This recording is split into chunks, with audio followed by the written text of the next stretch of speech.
दोस्तों, अमेरिका का F-15 लड़ाकू विमान ईरान के अंदर काफी डीप घुस गया था और ईरान की राजधानी तेहरान के आसपास में बमबारी करने लगा। बमबारी करके जैसे ही वो अपने एयरबेस पर लौट रहा था, वैसे ही उसे निशाना बनाया ईरान के सरफेस टू एयर मिसाइलों ने और उसे मारकर गिरा दिया। इसी बीच जो दोनों पायलट उस एयरक्राफ्ट के अंदर थे, दोनों सेफली इजेक्ट कर गए, यानी कि पैराशूट की मदद से एयरक्राफ्ट से बाहर निकल गए। एक जो पायलट था वो खुले इलाके में गिरा और दूसरा एक ऐसी जगह गिरा जहां पर थोड़े से जंगल थे। इसी वजह से जब अमेरिकी रेस्क्यू प्लेन उन्हें लेने के लिए पहुंचे तो जो पायलट खुले में गिरा था उसे तो उन्होंने ढूंढ लिया और उसे अपने साथ वो बचाकर लेक भी गए, लेकिन जो दूसरा पायलट है जो जंगल के इलाके में गिरा था उसका कुछ अता पता नहीं लग पाया है। इसके बाद उसे पकड़े जाने के डर को देखते हुए अमेरिका ने अपनी वायुसेना के खास बेड़े को जिम्मेदारी दी कि इस पायलट को जल्दी से जल्दी ढूंढा जाए। इसमें अमेरिका ने अपने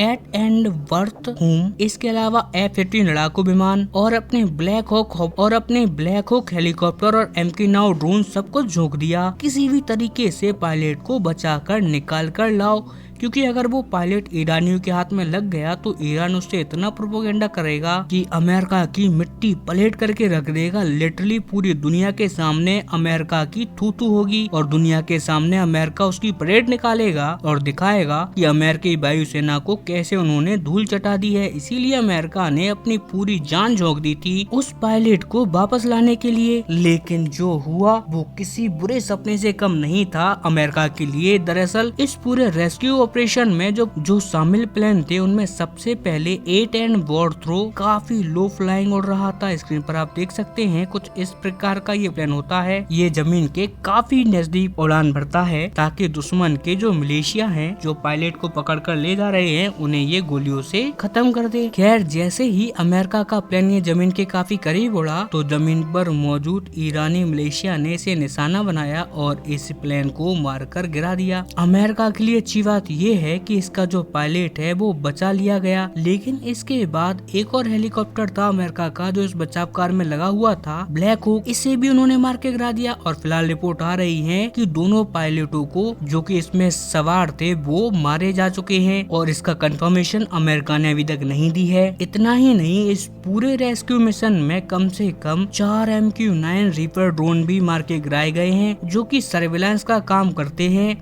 और अपने हाई रेजोल्यूशन कैमरा के साथ जमीन पर पायलट को ढूंढ रहे थे। जी हाँ, अमेरिका को जबरदस्त नुकसान देखने को मिला है। और इतना ही नहीं, रिपोर्ट ये भी है कि इस रेस्क्यू मिशन में एक और F-15 लड़ाकू विमान भी मारकर गिराया जा चुका है। और रिपोर्ट्स के अनुसार जिस पायलट को ये ढूंढ रहे थे, जिसके चक्कर में इनका लड़ाकू विमान गया, इनका हेलीकॉप्टर गया, 4 ड्रोन चले गए, 8 एंड वॉर्थरोक चला गया, उस पायलट का 24 घंटे से ज्यादा हो चुके हैं।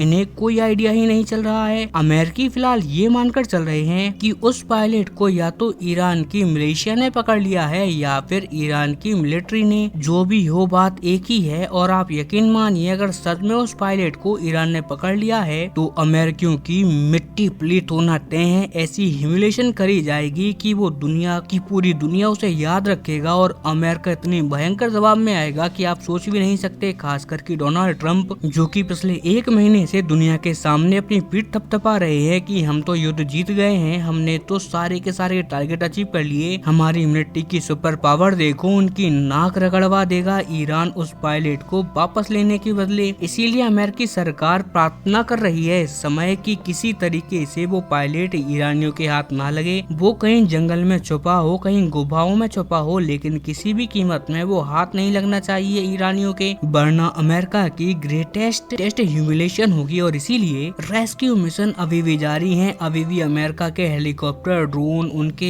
उनके कई सारे लड़ाकू विमान जान झोंके हुए हैं अलग अलग इलाकों में उस पायलट को ढूंढने के लिए। और ये बहुत ही ज्यादा high risk high reward strategy है, क्योंकि मान लीजिए अगर एक आध प्लेन और मारा गया तो ऐसे में जो पायलट खोया हुआ है कल से, उसका तो पता नहीं, बल्कि ईरानियों के हाथ में एक नया पायलट लगने की संभावना हो जाएगी, जो कि ईरानी डेस्परेटली चाहते भी करती हैं, क्योंकि उन्हें पता है सिर्फ एक अमेरिकी पायलट उन्हें बहुत कुछ दिला सकता है। अमेरिकी कुछ भी करेंगे उसे वापस लेने के बदले। इसीलिए ये पूरा खेल बहुत ज्यादा इंटेंसिव हो चला है और आने वाले 24 घंटे बहुत ज्यादा अहम होंगे ईरान और अमेरिका के लिए। इस पूरे फियास्को में जो भी होगा मैं आपको इसकी अपडेट देता रहूंगा, इसीलिए आप चैनल को सब्सक्राइब करना ना भूलें। Thank you very much for watching this video.